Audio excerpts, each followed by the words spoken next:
बच्चों good morning. आज मैं आपको वैद्युत आवेश तथा वैद्युत क्षेत्र के बारे में बताने जा रहा हूँ। तो सबसे पहले वैद्युत क्या चीज़ है?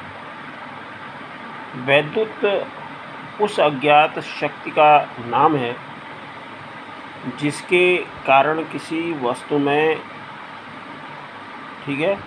अत्यंत हल्के पदार्थों को अपनी ओर आकर्षित करने का गुण आ जाता है। आपने देखा होगा जैसे कि आप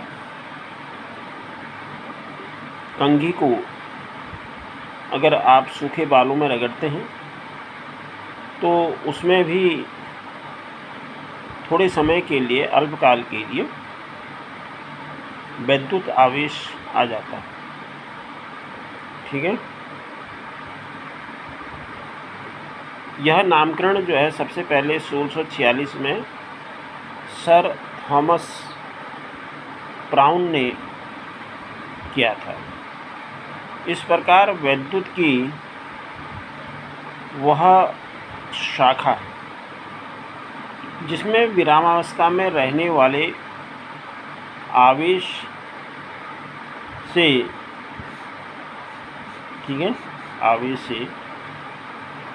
आवेशित वस्तुओं के गुणों का अध्ययन किया जाता है, स्थिर वैद्युत विज्ञान कहलाता है।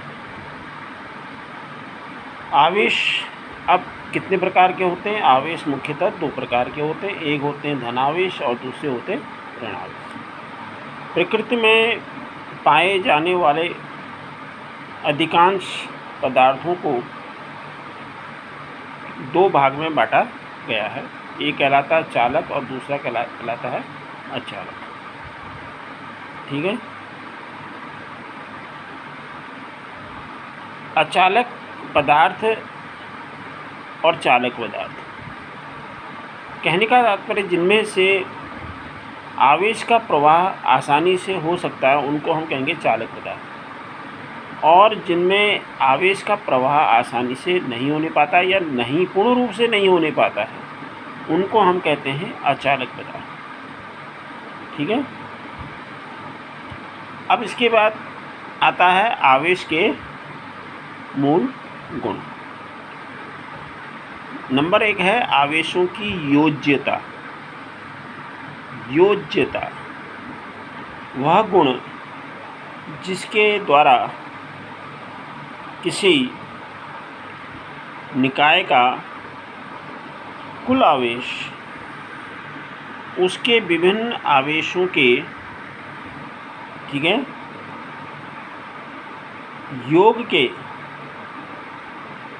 बीजगणितीय योग से मतलब है, से प्राप्त किया जाता है, और ना ही उसको हम नष्ट किया जाता है। तो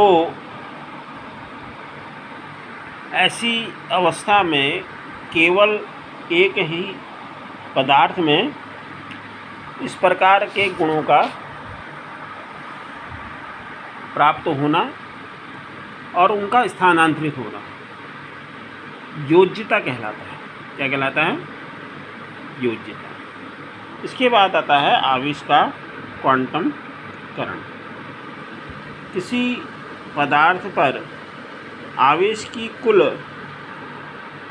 मात्रा उस पदार्थ पर उपस्थित एक इलेक्ट्रॉन के आवेश का पूर्ण गुणन होता है, अर्थात Q = NE, small e small n, जहाँ पे Q हो गया कुल आवेश, N हो गया आपका पूर्णांक, और E हो गया एक इलेक्ट्रॉन पर आवेश की मात्रा, जिसका मान होता है 1.6 × 10⁻⁻, कितना होता है?